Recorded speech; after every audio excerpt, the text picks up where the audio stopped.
Hello students, welcome to the Raj academy. Students, जैसा कि हम पिछली क्लास में कर चुके हैं, हम एनटीए यूजीसी नेट के प्रीवियस ईयर क्वेश्चंस पेपर देख रहे हैं, जिसमें से एक पेपर हमारा पूरा हो गया है, जिसकी 3 क्लास पिछले प्लेलिस्ट में आप देख सकते हैं। फ्रेंड्स, ये हमारा पेपर है 12 अक्टूबर शिफ्ट सेकंड का, और जिसमें हमारा पहला क्वेश्चन है, जिसमें सूची 1 को सूची 2 से क्या करना है, मिलाना है।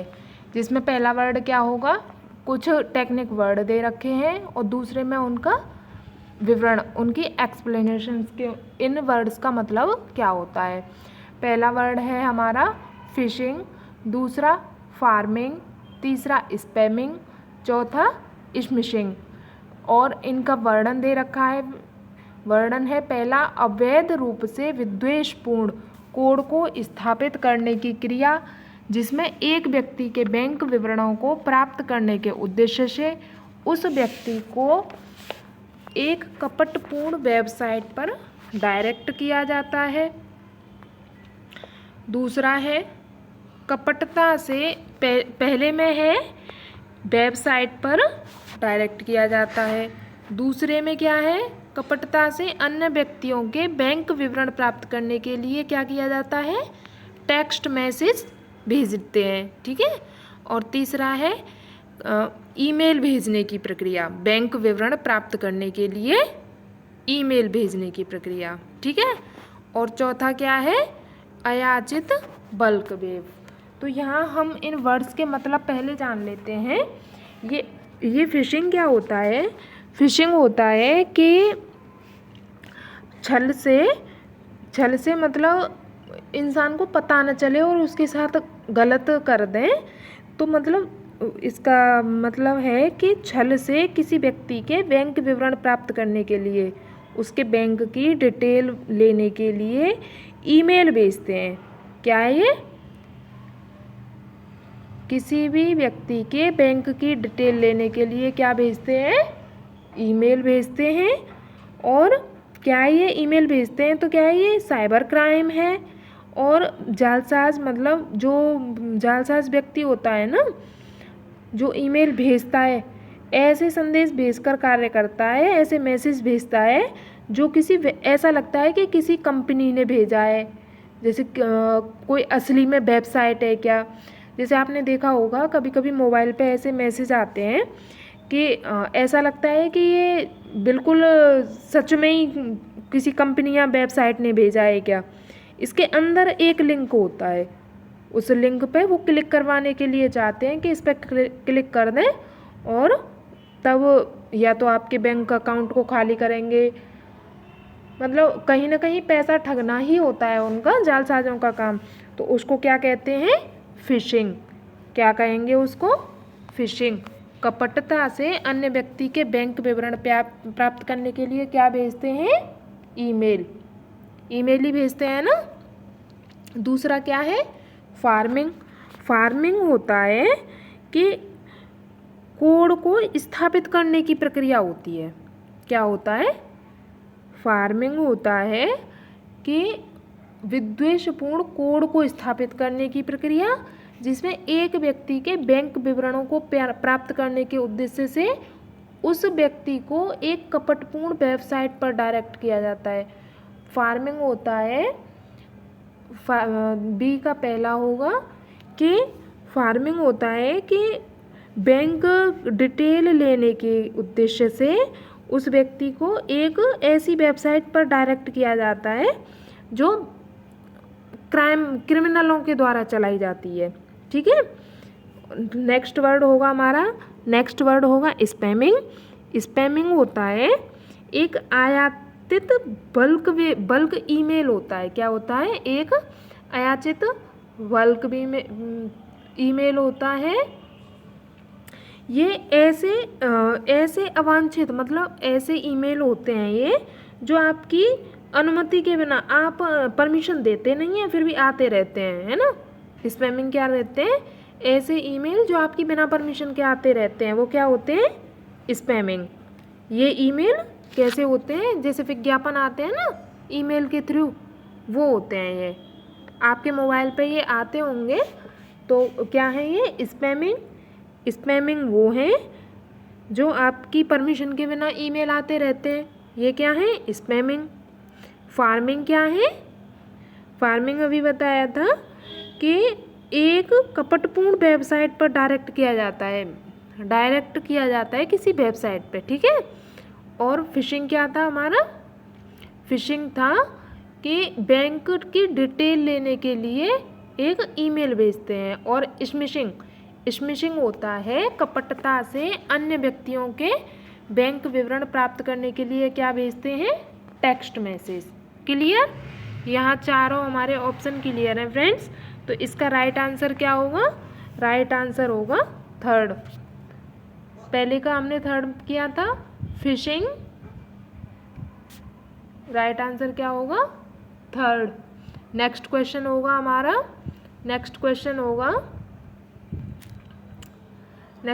होगा फ्रेंड्स, नीचे दो कथन दिए गए हैं, एक असेशन है और दूसरा रीज़न।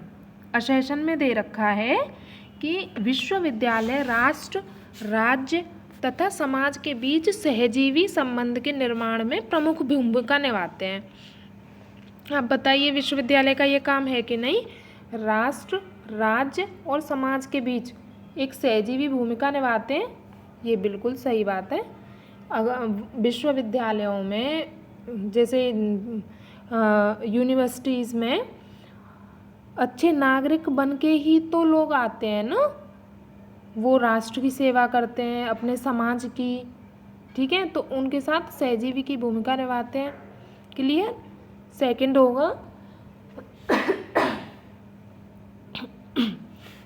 होगा विश्वविद्यालय ज्ञान के सृजन तथा प्रसार का केंद्र है। क्या है? विश्वविद्यालय ज्ञान के सृजन और प्रसार का केंद्र है, ये भी सही बात है। लेकिन ये दोनों बिल्कुल अलग हैं, ये एक दूसरे की व्याख्या नहीं कर रहे, एक दूसरे पर निर्भर नहीं है। तो हमारा राइट आंसर क्या होगा? राइट आंसर होगा सेकंड। नेक्स्ट क्वेश्चन होगा ये क्वेश्चन जो है रीजनिंग का है फ्रेंड्स। तो यहाँ हम इसे देखते हैं। नीचे दिए गए अनुक्रम को अगली संख्या क्या होगी? ये यहाँ संख्याएं दे रखी हैं 0.25, 2.25, 6.25, 12.25। तो ये कैसे अनुक्रम में क्या सीरीज़ लगेगी इनकी लगेगी, देखो 0.25 में क्या लग सकता है? आप यहाँ देखिए कितना प्लस हो रहा है इसमें, +2। कितना प्लस हो रहा है? +2। फिर इसके बाद +4। इसके बाद कितना प्लस हो रहा है? प्लस कितना हो रहा है? 6। फिर इसके बाद क्या होगा? +8। 12.25 में कितने प्लस करने हैं हमें? 8। तो राइट आंसर क्या आ जाएगा? राइट आंसर आएगा हमारा 20.25। तो हमारा राइट आंसर होगा आंसर नंबर 4। नेक्स्ट क्वेश्चन होगा राष्ट्रीय उच्चतर शिक्षा अभियान RUSA। आर हमारा लिया है राष्ट्रीय, उच्चतर यू, शिक्षा एस, अभियान ए, RUSA, ठीक है, के अंतर्गत किए गए सुधारात्मक उपाय के उद्देश्य। RUSA में जो सुधार किए गए हैं उनके उद्देश्य बताइए आप। उनके उद्देश्य क्या क्या हैं? राज्य संस्थाओं की अधिक जिम्मेदारी तथा स्वायत्तता पर बल देना, बिल्कुल सही है। क्या है इसका उद्देश्य? उद्देश्य है राज्य संस्थाओं की अधिक जिम्मेदारी तथा स्वायत्तता पर बल देना। एंड बी हमारा है शिक्षा तथा अवसंरचना की गुणवत्ता में सुधार लाना। शिक्षा की और उसकी जो संरचनाएं हैं उसमें क्या है? सुधार लाना। उच्च शिक्षा के वाणिज्यीकरण को रोकने के लिए कड़े विनिमय तो कहीं नहीं होंगे हमारी शिक्षा में, ये गलत हो जाएगा। GER को बढ़ाकर 50% कर देना। क्या दे रखा है इसने? GER को बढ़ाकर 50% कर देना। नहीं, ये रॉन्ग होगा। और नेक्स्ट होगा कार्यक्षम निगरानी तथा सतत प्रतिपुष्टि तंत्र। ये भी हमारा रॉन्ग होगा फ्रेंड्स। तो इसमें राइट आंसर क्या होगा? राइट आंसर होगा सेकंड। और यहाँ हम इससे क्लियर कर लेते हैं कि RUSA राष्ट्रीय उच्चतर शिक्षा अभियान क्या है, कब शुरू किया गया। ये राष्ट्रीय उच्चतर शिक्षा अभियान कब शुरू किया गया? ये भारत सरकार ने कब शुरू किया था? 2013 में। कब किया था? भारत सरकार ने 2013 में शुरू किया था। और राज्यों की पात्र उच्चतर शिक्षा संस्थाओं को वित्त पोषित करता है। मतलब राज्यों की उच्चतर संस्थाएं जो यूनिवर्सिटीज़ होती हैं ना, उन्हें क्या देता है? पैसा देता है ये, ठीक है। और इस योजना को सरकार ने 31 मार्च 2026 तक, कब तक? 31 मार्च 2026 तक, तथा अगली समीक्षा तक, जो भी अगली समीक्षा हो, जारी रखने की अनुमति दी है। और कितना धन आवंटित हो गया इस पे? इस पे हो गया है 12,929.16 करोड़। कितना? 12,929.16 करोड़ की धनराशि कितनी आवंटित हो गई है, ठीक है। इसकी शुरुआत कब हुई थी? RUSA की 2013 में। क्लियर। नेक्स्ट क्वेश्चन होगा हमारा। नेक्स्ट क्वेश्चन होगा, अमन अपने सामाजिक नेटवर्किंग पेज से एक वीडियो फाइल जोड़ता है। अमन अपने सोशल मीडिया अकाउंट पर एक वीडियो डालता है जो कि अल्पावधि में तो थोड़े से ही टाइम में अनेक लोगों द्वारा देखा गया है। जो बहुत ही कम टाइम में ज़्यादा लोगों के द्वारा देखा गया है, उस वीडियो को निम्नलिखित में से किसके द्वारा वर्णित किया जाएगा? क्या उसे डिजिटल कहा जाएगा, या टैग्ड कहा जाएगा, या वायरल कहा जाएगा, या ओपन सोर्स कहा जाएगा? इसका राइट आंसर क्या होगा फ्रेंड्स? इसका राइट आंसर होगा वायरल। यह आपने काफ़ी सुना होगा ये वर्ड कि वीडियो वायरल हो गई है ना, ऐसा। तो ये क्या होता है कि अपने सोशल मीडिया अकाउंट पर कोई भी यूट्यूब, इंस्टाग्राम, फेसबुक, ट्विटर, ये सब सोशल मीडिया अकाउंट रहते हैं ना, तो इनके माध्यम से वीडियो, फोटोज़ ये अपलोड किए जाते हैं। तो ये बहुत ही कम टाइम में अगर ज़्यादा लोगों के द्वारा देख लिए जाते हैं ना, तो क्या बोलते हैं उसको? वायरल होना। क्या बोलते हैं? वायरल होना। नेक्स्ट क्वेश्चन होगा हमारा। नेक्स्ट क्वेश्चन होगा, दो सूची दे रखी हैं फ्रेंड्स, जिसमें सूची 1 में वर्ड दे रखे हैं और जिन्हें सूची सेकंड से मिलाना है, ठीक है। पहली सूची में दे रखा है अधिगम प्रबंधन प्रणाली, लर्निंग मैनेजमेंट सिस्टम। सेकंड है वेब वार्ता योजना, वेब कॉन्फ्रेंसिंग सिस्टम। तीसरा अनुप्राणन निर्माण प्रणाली, एनिमेशन मेकर सिस्टम। डी दत्त प्रक्रमण प्रणाली, डेटा प्रोसेसिंग सिस्टम। इन्हें सूची सेकंड में दिए गए वर्डों के साथ मिलाना है, ठीक है। पहला है हमारा ब्लेंडर, दूसरा सकाई, तीसरा SPSS और चौथा क्या होगा? Microsoft teams. तो यहाँ हम देखेंगे कि पहले को हम किससे मिलाएंगे? पहले को मिलाएंगे दूसरे से। अधिगम प्रबंधन प्रणाली, लर्निंग मैनेजमेंट सिस्टम को किससे जोड़ेंगे? सकाई से। किससे? सकाई से। और यहाँ हम देखेंगे कि हमारा राइट आंसर क्या होगा? राइट आंसर होगा, क्योंकि और में तो ये है ही नहीं, ए का दूसरा किस में मिलेगा हमें? ए का दूसरा मिलेगा पहले में, ठीक है। तो यहाँ और देख लेते हैं कैसे मिलेंगे ये। वेब वार्ता योजना प्रणाली, वेब कॉन्फ्रेंसिंग सिस्टम, इसका क्या होगा? Microsoft teams. Animation maker system, English में देखिए आप, एनिमेशन मेकर सिस्टम, ये क्या होगा? ब्लेंडर। और data processing system, data processing system SPSS। तो यहाँ सबसे पहले हम देखते हैं लर्निंग मैनेजमेंट सिस्टम, है ना। लर्निंग मैनेजमेंट सकाई से रिलेटेड है। और क्या है ये एक सीखने की ऐसी प्रबंधन प्रणाली है जिसमें प्रशासन, प्रलेखन और सीखने के लिए करिकुलम और ट्रेनिंग, है ना, ये सभी कार्यक्रम के वितरण का एक सॉफ्टवेयर अनुप्रयोग है। लर्निंग मैनेजमेंट क्या है, सकाई क्या है, एक सॉफ्टवेयर है, ठीक है। और सेकंड हमारा क्या है, web conferencing system. Web conferencing system Microsoft team से संबंधित है। किससे, माइक्रोसॉफ्ट से।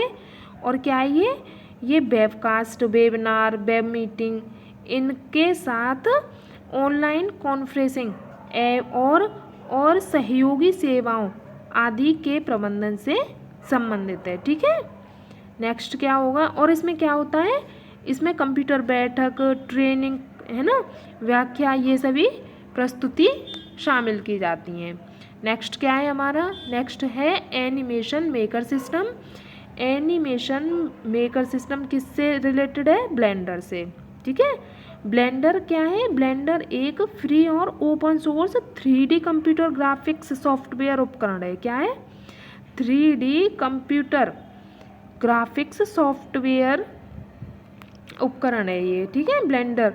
और क्या है ये, एक फ्री में और ओपन सोर्स से, जिसका प्रयोग एनिमेटेड फिल्म बनाने के लिए, विजुअल इफेक्ट के लिए, आर्ट बनाने के लिए किया जाता है। किसका, एनिमेशन मेकर सिस्टम एक ब्लेंडर है, ठीक है। ब्लेंडर क्या है, ब्लेंडर एक फ्री और open source 3D computer graphics software उपकरण है, ठीक है।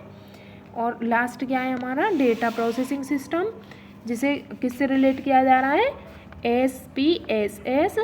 ये क्या है, ये मशीन, लोगों और प्रक्रियाओं का एक क्या है, संयोजन है, जो इनपुट के लिए आउटपुट का एक निर्धारित क्या करती है, सेट तैयार करती है। इनपुट के लिए आउटपुट का सेट तैयार करती है। और क्या है ये मशीन, लोगों और प्रतिक्रियाओं का एक संयोजन है। Clear, question clear. Next question देखते हैं। नेक्स्ट क्वेश्चन होगा, शोध का वह प्रकार जिसमें शोधकर्ता किसी परिघटना की जानकारी प्राप्त करता है अथवा इसमें नई अंतर्दृष्टि प्राप्त करना चाहता है या कहलाता है। जिसमें हमारा पहला ऑप्शन होगा निदानात्मक शोध अध्ययन, दूसरा होगा अन्वेषी शोध अध्ययन, तीसरा होगा वर्णनात्मक शोध अध्ययन, चौथा होगा प्राकल्पना परीक्षण अध्ययन। इसमें राइट आंसर क्या होगा, देखो यहाँ हम देखते हैं, शोध का वह प्रकार जिसमें शोधकर्ता किसी परिघटना, कोई घटना की जानकारी प्राप्त करता है। एक रिसर्चर जो है, जो रिसर्च कर रहा है, वो एक घटना के बारे में जानकारी लेता है, ठीक है। और जो उसने घटना के बारे में जानकारी ली, उससे वो अपने मन में सोचता है कि मतलब जो घटना उसने जानकारी ली उसके बारे में और सोचता है ना, तब वो रिसर्च करता है, तो उसको क्या कहेंगे, उसको कहेंगे अन्वेषी शोध अध्ययन। क्या कहेंगे, अन्वेषी शोध अध्ययन। अन्वेषी शोध अध्ययन में होता है, अन्वेषी शोध अध्ययन का संबंध नवीन तथ्यों की खोज से होता है। नई नई तथ्यों की खोज करता है ना। देखो पहले तो उसने किसी घटना के बारे में जानकारी ली और उसके बारे में सोचा, तो उसने नवीन तथ्यों के बारे में खोजा, ठीक है। और पहले से जो तथ्य उपलब्ध हैं और जो प्रिंसिपल्स, व्यापक अध्ययन किया जाता है, जबकि समस्या के चुनाव एवं शोध कार्य हेतु इसकी उपयुक्तता के संबंध में अन्य किसी स्रोत से ज्ञान की प्राप्ति नहीं हो पाती, ठीक है। जैसे हम इसे ऐसे देख सकते हैं कि एक बिजनेसमैन होता है ना। एक बिजनेसमैन अपने ग्राहकों से ये पूछता है कि उनके जो प्रोडक्ट है ना, क्यों नहीं खरीद पा रहे हैं, है ना। उनके प्रोडक्ट लोग क्यों नहीं खरीद पा रहे हैं, और वो इस समस्या पर सोचता है। अंतर्दृष्टि मतलब उस पर विचार करता है समस्या पर, जिससे उसकी जो विक्रय प्रक्रिया है ना उसमें सुधार लाया जा सके। क्लियर? तो नेक्स्ट इसका राइट आंसर क्या होगा? इसका राइट आंसर होगा अन्वेषी शोध अध्ययन। नेक्स्ट क्वेश्चन होगा हमारा, नेक्स्ट क्वेश्चन होगा सूची 1 के साथ सूची 2 का मिलान कीजिए। क्या है? सूची 1 को सूची 2 से मिलाइए, जिसमें कुछ पॉलिसी दे रखी हैं और सूची सेकंड में उनके सन दे रखे हैं उनसे रिलेटेड। पहला है हमारा राष्ट्रीय शिक्षा नीति, नेशनल एजुकेशन पॉलिसी, ठीक है। दूसरा है शिक्षा संबंधी राष्ट्रीय नीति, नेशनल पॉलिसी ऑन एजुकेशन। तीसरा है राष्ट्रीय ज्ञान आयोग। चौथा है राष्ट्रीय सलाहकार समिति की भार विहीन अधिगम रिपोर्ट। तो क्लियर है फ्रेंड्स? राष्ट्रीय शिक्षा नीति कब आई है? 2020 में अभी आई है ना रिसेंटली। तो राष्ट्रीय शिक्षा नीति को किससे जोड़ेंगे? 2020 में। तो हमारा राइट आंसर हमें यहाँ नहीं मिलेगा, ये हमारा कट हो जाएगा, पहले का 4th, कोई कट नहीं होगा सभी में, ए में। दूसरा है हमारा शिक्षा संबंधी राष्ट्रीय नीति, national policy on education. National policy on education ये किससे जोड़ा जाएगा? ये 1986। इसमें हमारा राइट आंसर क्या होगा? राइट आंसर ये पहला और चौथा कट जाएंगे। फिर हम नेक्स्ट देखते हैं राष्ट्रीय ज्ञान आयोग। राष्ट्रीय ज्ञान आयोग को जोड़ेंगे 2009। तो इसमें राइट आंसर होगा हमारा तीसरा। राइट आंसर क्या होगा? तीसरा। राष्ट्रीय सलाहकार समिति की भार विहीन अधिगम रिपोर्ट कब आई थी? 1993 में। क्लियर? तो यहाँ हम नेशनल एजुकेशन पॉलिसी 2020 से रिलेटेड थोड़ी सी जानकारी और लेते हैं। ये क्या थी कि 1986 में राष्ट्रीय शिक्षा नीति, 1986 में एक नीति आई थी, ठीक है। ये नीति हमने सबने पढ़ी है, बीएड में थी, ये बीएड में हमने पढ़ा है।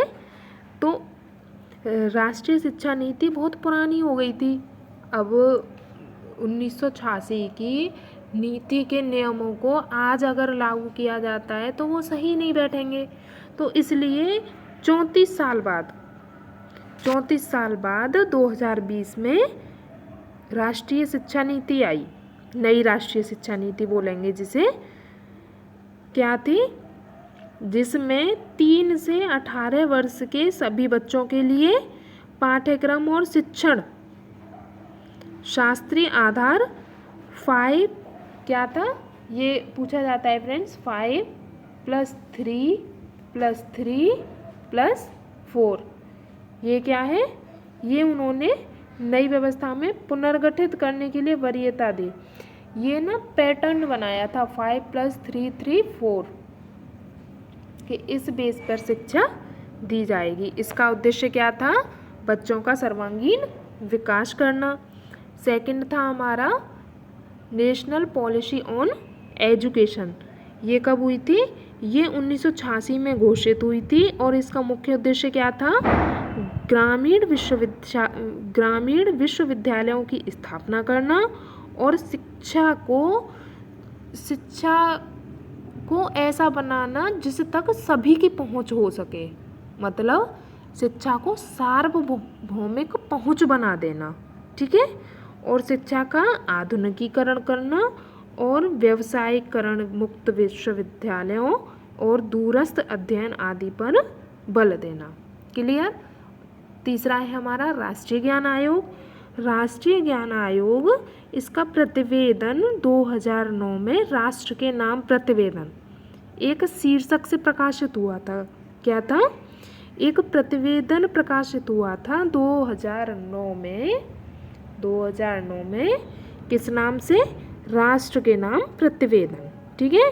इसमें क्या था, इसमें था ज्ञान की सुलभता, रचना, ज्ञान की सिद्धांत, सेवाएं, ये एप्लीकेशन को क्या दी गई थी, वरीयता दी गई थी। नेक्स्ट लास्ट होगा हमारा, लास्ट है राष्ट्रीय सलाहकार समिति की भार विहीन अधिगम रिपोर्ट।